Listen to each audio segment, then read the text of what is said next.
अंधे हो क्या? दिखाई नहीं देता?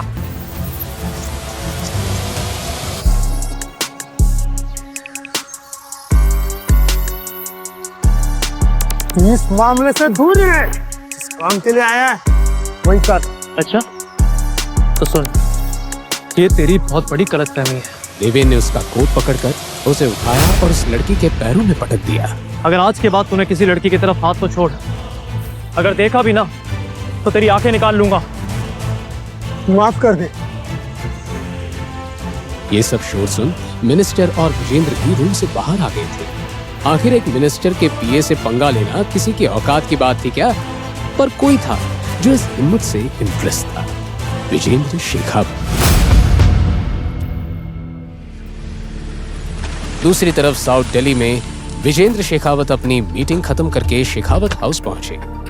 गाड़ी से उतरते वक्त उन्होंने अपने ड्राइवर को हिचकिचाते देखा। क्या हुआ? कुछ परेशान लग रहे हो। सब ठीक है ना? नंदिता को ले आए कॉलेज से? साहब, आज कॉलेज से वापस आते वक्त हम पर किसी ने हमला किया। ड्राइवर एक ही सांस में सब बोल पड़ा।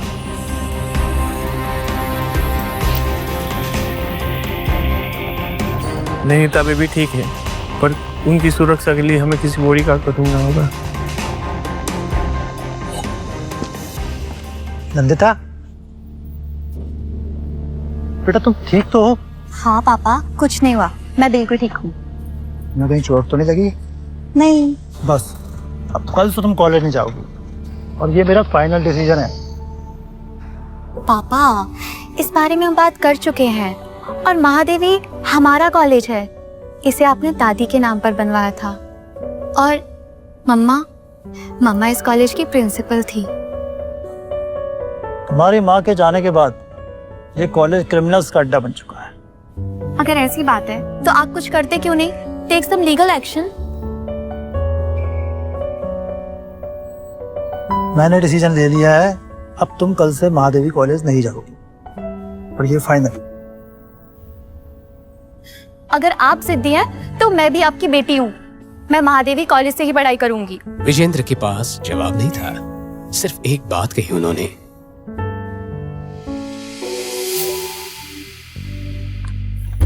अगली शाम विजेंद्र अपने खास आदमी रशिक के साथ देवेन के फ्लैट पहुंचे। सर, हम वो सरफिरे देवेन से मिलने क्यों जा रहे हैं? उसका पुराना बॉस बोला था वो मुसीबत है। रशिक, तुमने खुद ही अपने सवाल का जवाब दे दिया है। अब देवेन ही हमारी आखिरी उम्मीद है। थोड़ी देर बाद वो देवेन के फ्लैट के बाहर थे। बताइए क्या काम है? तुम्हें हमारा एक काम करना होगा। नहीं करूंगा। जानते हैं किससे बात कर रहा है? सब प्रधानमंत्री है क्या जो जानू? और तुम जैसे बहुत देखे मैंने, समझा? देवेन, तुम हमारे लिए एक काम करोगे?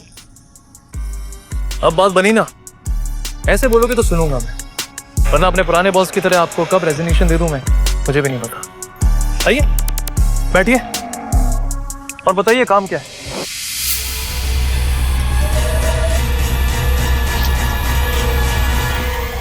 मुझे तुम्हें अपनी बेटी नंदिनी के बॉडीगार्ड के लिए हायर करना है। लेकिन एक कॉलेज स्टूडेंट को बॉडीगार्ड की क्या जरूरत है? कॉलेज आने के बाद तुम्हें सब समझ में आ जाएगा, लेकिन एक शर्त है। मेरी बेटी नंदिनी को इस बारे में कुछ भी पता नहीं चलना चाहिए। तुम्हें अंडर कवर रहकर काम करना होगा। विजेंद्र जी, मैं अपने तरीके से और अपनी शर्तों पे काम करूं। अगर आपको कोई शर्त रखनी है तो आप किसी और को हायर कर सकते। You can go. शर्त नहीं, रिक्वेस्ट समझो। और मैं तुम्हें तुम्हारी मुंह मांगी सैलरी देने के लिए भी तैयार हूँ। ठीक है, लेकिन मेरी एक शर्त है, ये रसीक मेरे काम में इंटरफेयर नहीं करेगा और मैं महीने के 10 लाख लूंगा। सर, ये पागल हो गया है। चलिए हम चलते हैं। रशिक गुस्से में था, पर विजेंद्र ने उसे रोका। मंजूर है। कल सुबह 9 बजे ऑफिस आकर मेरी सेक्रेटरी राधिका से मिल लेना। पेपर वर्क रेडी रहेगा। क्या बात है? विजेंद्र शेखावत, मुबारक हो। देवेन ने तुरंत अपनी रिसर्च शुरू कर दी। छत पर कुछ लड़के उस लड़की को घेर कर खड़े थे। मैं नीचे कूद के जान दे दूंगी। अरे तो मरने की क्या जरूरत है? अगली सुबह वो शेखावत कॉर्पोरेशन नाम की बिल्डिंग में कॉन्फिडेंटली एंटर हुआ। अब देवेन विजेंद्र के केबिन के पास पहुंचा। एक लड़की ने उसे रोका। मिस्टर देवेन,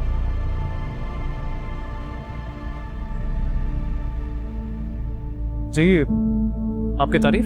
मेरी छोड़ो, तुम्हारी फाइल में रखी फोटो तुम्हारे हैंडसम चेहरे को सही से बयां नहीं कर पा रही थी। लगता है आज मेरी मीटिंग आपके साथ है। जी बिल्कुल, और आपने मुझे पूरा 1 घंटा वेट करवाया है। एक्चुअली मुझे लड़कियों को इंतजार कराना बिल्कुल भी पसंद नहीं है। हमें यहाँ पर आई गए हो तो क्यों ना हम आगे की बात कर लें। लगता है आपको काम की बहुत जल्दी है। इतनी बड़ी कंपनी में किसी लड़की का ऐसे खुलेआम फ्लर्ट करना देवेन को थोड़ा हैरान जरूर कर गया। ऑब्वियसली मैं नहीं चाहता कि आप जैसी खूबसूरत लड़की का टाइम वेस्ट हो। ये सुन के राधिका थोड़ा फ्लैटर हो गई और अपने डेस्क पर चली गई। वैसे मैं तुम्हारी ही फाइल पढ़ रही थी। बहुत बड़े और इम्पॉसिबल मिशन को तुमने सक्सेसफुली हैंडल किया है। इम्प्रेसिव।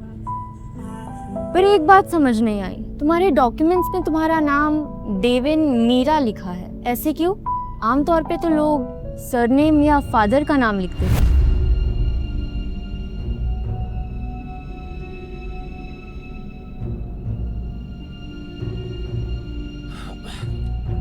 एक्चुअली देवेन की हर एक चीज खास है और मुझे लगता है कि आपको मैं कुछ ज्यादा ही पसंद आ गया।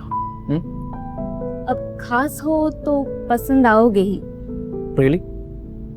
वैसे मेरे नाम के अलावा अगर कुछ और क्वेश्चन है तो पूछ सकती हैं आप। संभाल कर देवेन जी, अपने क्लाइंट के सेक्रेटरी के साथ फ्लर्ट करना भारी पड़ सकता है। आपने मेरी फाइल देखी है ना? देवेन को हल्के काम वैसे भी पसंद नहीं होते। मैंने तुम्हारी फाइल देख ली, अब तुम अपने काम की फाइल देखो। इतना कहकर राधिका ने हंसकर एक फाइल देवेन के सामने रखी। इसमें सारी डिटेल्स है, नंदिता का फोटो और तुम्हारा एडमिशन लेटर भी। अच्छे से पढ़ लो। ठीक है, मैं चलता हूँ अभी, लेकिन आप ध्यान रखिएगा कि टाइम पर मेरे अकाउंट में मेरे पैसे आ जाने चाहिए।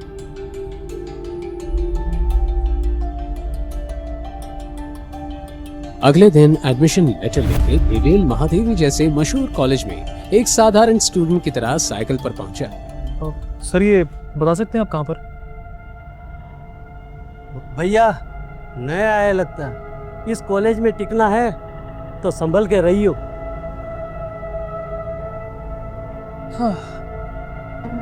वैसे बाबू, हमारी बात मानो तो यहीं से लौट के चले जाओ।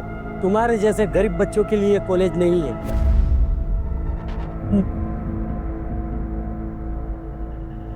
देवेन चुपचाप अंदर चला गया और अंदर उसे वही मिला जिसका उसे अंदाजा था।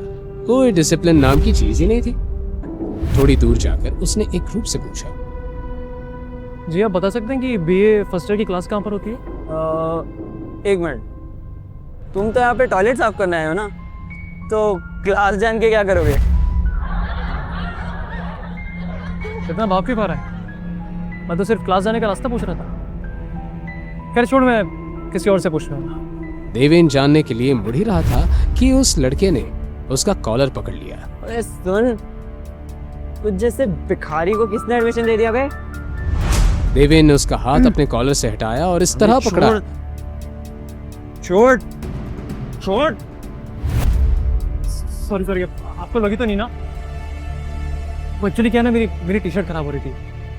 अब आप सब लोग इतने अमीर घर से, लेकिन मुझे मेरे सारे काम खुद करने पड़ते हैं। कपड़े धोने पड़ते हैं, इस्त्री करना पड़ता है। अब बस वो हल्का सा आपका हाथ हटा रहा था तो थोड़ा सा आई एम सॉरी। साले तो शायद जानता नहीं है मेरा बाप कौन है। बिल्कुल सही पकड़े हैं, मैं तेरे बाप को नहीं जानता, लेकिन इतना जरूर जानता कि तेरी जैसी औलाद को पैदा करने के बाद वो बाप शर्मिंदा जरूर होता।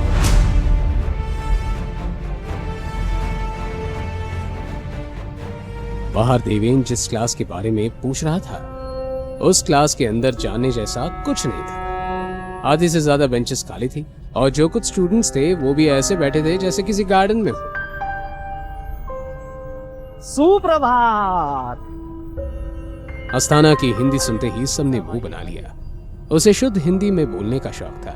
तो आप सभी विचार कर रहे होंगे कि मैं यहाँ क्यों आया, है ना? तो मैं आप लोगों को एक विशेष विद्यार्थी से मिलाना चाहता हूं। हाँ? पुत्र देवेन, आओ पुत्र, आओ आओ। देवेन, तो कौन हमारे नवीन छात्रवृत्ति विद्यार्थी देवेन के साथ अपना स्थल साझा करना चाहेगा? हाँ? नंदिता, हाँ? जाओ जाओ जाओ, बैठो बैठो नंदिता के साथ। अपना नाम सुनते नंदिता का मुंह बन गया। विद्यार्थियों, सीखते रहो। हाँ, गुड मॉर्निंग मिस शेखावत। एक मिनट, प्रिंसिपल अस्थाना ने तो सिर्फ मेरा नाम बताया था, तुम्हें मेरा सरनेम कैसे पता? सरनेम? हाँ, एक्चुअली मिस शेखावत नाम, सरनेम। हाँ हाँ, लेक्चर।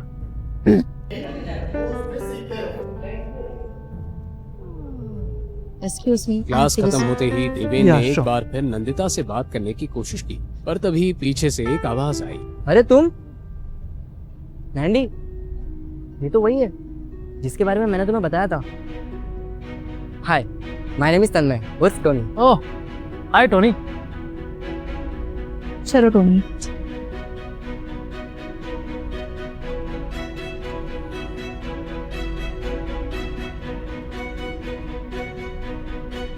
हाय।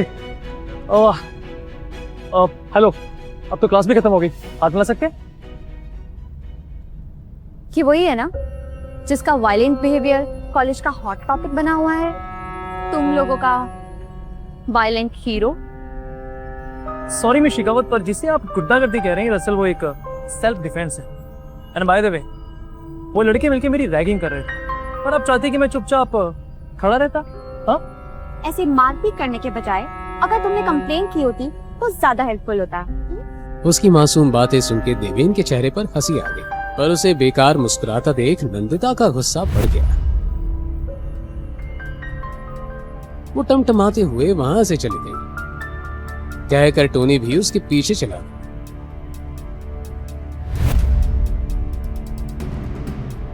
कैंटीन में एक टेबल पर टोनी और नंदिता बैठे थे। Tony bro,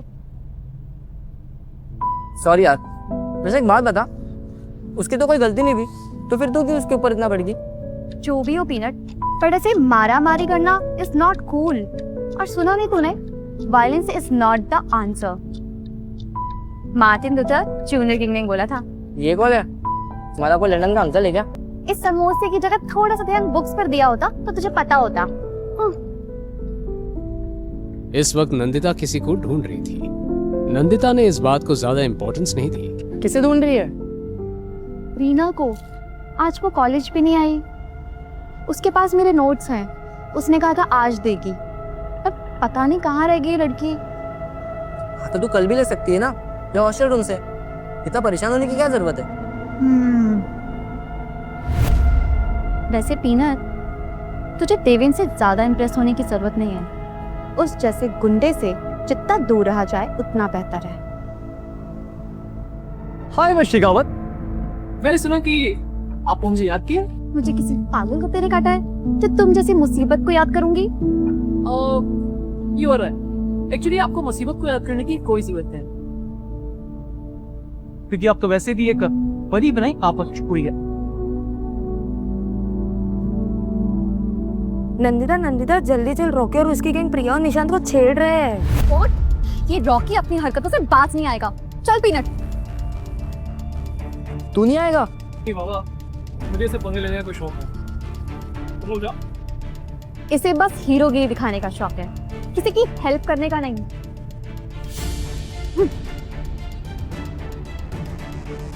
Devendra, Rocky college का गुंडा है, वो कुछ भी कर सकता है, और उसके डैड की पोजीशन के चलते कोई कुछ नहीं कर सकता। लड़की की चीख सुनकर सब घबरा गए, लेकिन सबसे ज्यादा हैरान हुआ देवेन। बिना वक्त बर्बाद किए वो तुरंत चीक की तरफ दौड़ा। तुम्हारी हिम्मत कैसे हुई रॉकी? तुम ऐसे किसी को भी धक्का नहीं दे सकते हो, समझे? रॉकी और उसके दोस्त निशांत प्रिया को घेर के खड़े थे और निंदिता उनके बीच में प्रिया को संभाले हुई थी। तुम्हें बीच में आने की कोई जरूरत नहीं है, चुपचाप साइड में रहो। देखो, मेरी दोस्तों से शर्त लगी है कि इन दोनों के बीच चल रहा है और वो साबित करने के लिए इन दोनों को रॉकी निशांत का चेहरा प्रिया के पास ले जा ही रहा था कि तुम जानते हो ना, इस गंदी हरकत की वजह से तुम रस्टिकेट हो सकते हो। हद है यार। रॉकी अपने होठों को गंदी तरह दबाता हुआ नंदिता की तरफ बढ़ने लगा।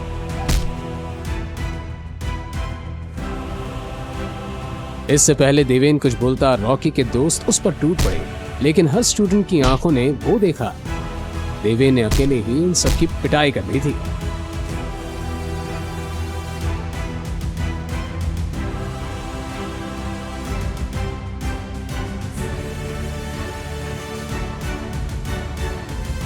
रॉकी से पंगा तुझे बहुत महंगा पड़ेगा देवेन। वो अपने दोस्तों के साथ वहां से निकल गया।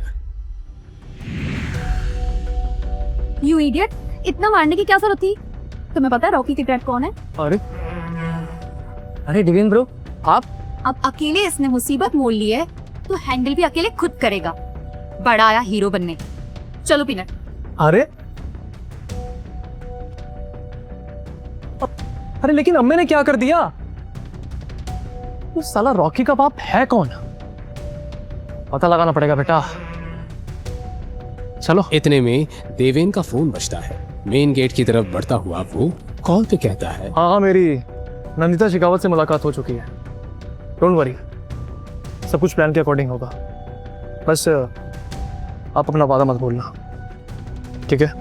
जैसे ही वो कॉलेज के बाहर निकला, उसने एक वैन देखी जो काफी देर से वहीं पेट्रोल कर रही थी। देवेन समझ गया दाल में कुछ काला है। वो कैजुअली बाहर निकला ही था कि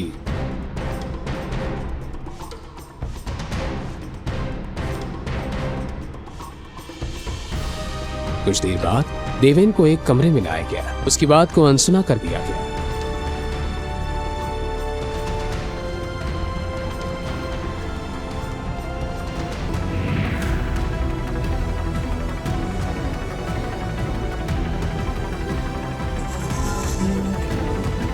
इसकी सजा तो जरूर तय करें।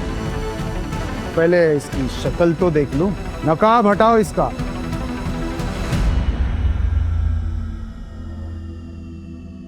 तुम? देवेन को देखकर वो आदमी भी हैरान रह गया। अगले ही पल वो घुटनों पे बैठ गया। देवेन भाई, माफ कर दो, गलती हो गई मेरे आदमियों से। हाथ छोड़ो, हाथ छोड़ो। देवेन भाई, मेरे बेटे से जरूर कुछ ना कुछ गलती हुई होगी। आपने जो भी किया बिल्कुल सही किया। मेरा बेटा नादान है, माफ कर दो। तो फिर समझा अपने नादान बेटे को, वरना तू मुझे अच्छे से जानता है। अगर मैं अपने पर आ गया ना, तो ऐसी लगाम लगाऊंगा कि तू और तेरा बेटा जिंदगी भर सर उठा के चल नहीं पाएगा। तो मैं चलूं? ओह, नाइस कोड। हाँ,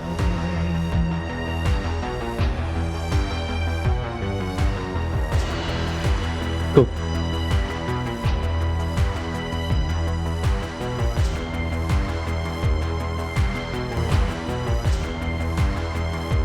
वैसे मेरा इतना टाइम वेस्ट करने का हर्जाना तो आपको देना पड़ेगा। और मेहमान को इतनी आओ वगैरह से बुलाया तो खाली हाथ थोड़ी ना भेजोगे। हाँ, चलो ना, वो गाड़ी की चाबी दे दो मुझे जल्दी। Nice nice, very good, come on come on come on. PA ने कांपते हाथों से देवेन को चाबी पकड़ा दी। चलिए फिर, take care, good bye, bye bye. Deven उस चाबी को उंगली पर घुमाता हुआ वहां से निकल गया। साहब, ये कौन था? इसे अब ऐसे माफी क्यों मांग रहे थे? तुम सब इसके बारे में ना ही जानो तो बेहतर है। लेकिन बस इतना याद रखना, कभी इससे दुश्मनी लेने की भूल मत करना। देवेन अपने दुश्मनों का ऐसा हाल करता है कि वो जीते जी मौत की भीख मांगने लगता है। अगला दिन नंदिता ने कॉलेज आते ही सबसे पहले एडमिन ऑफिस जाकर रीना के बारे में पूछा, लेकिन उसका कोई पता नहीं चला, जैसे वो अचानक गायब हो गई।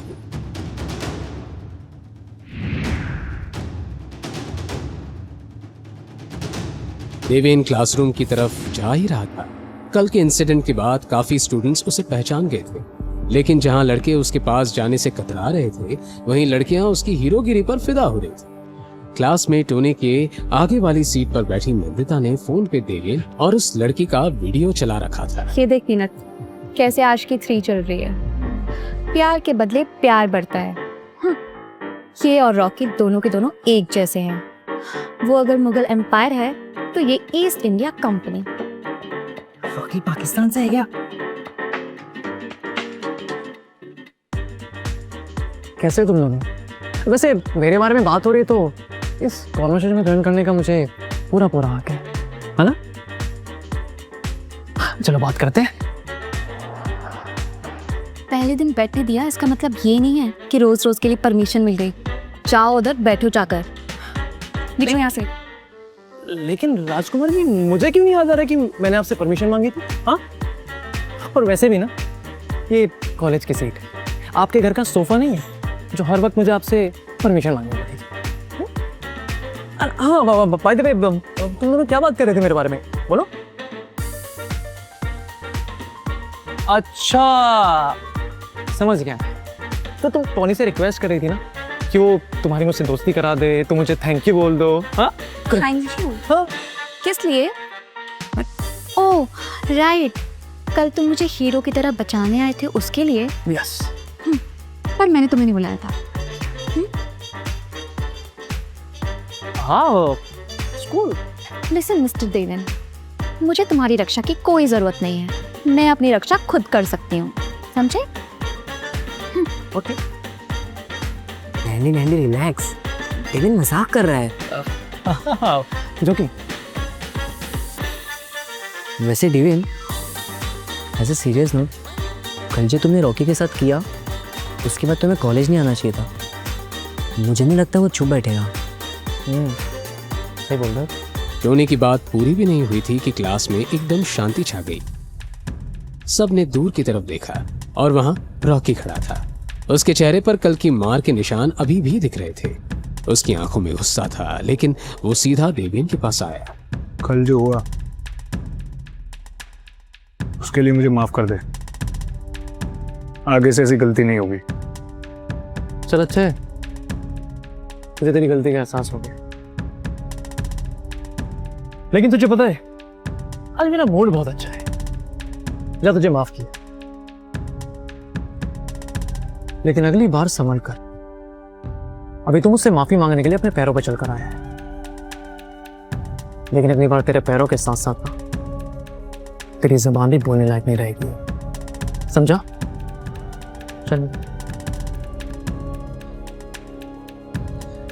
और हाँ सुन, ये गाड़ी की चाबी ले जा। अपने पापा को बोलना कि देवेन को कुछ खास पसंद नहीं आई। हाँ? लेकिन उसके अंदर गुस्सा और नफरत उबल रही थी। क्या करेगा अब रॉकी? क्या देवेन और नंदिता की दोस्ती हो पाएगी? आगे की कहानी जानने के लिए देखिए अगला एपिसोड सिर्फ पॉकेट एफएम के यूट्यूब चैनल पर, और हीरोगिरी के सारे एपिसोड्स को सुनने के लिए डिस्क्रिप्शन में दी लिंक से डाउनलोड करें पॉकेट एफएम ऐप।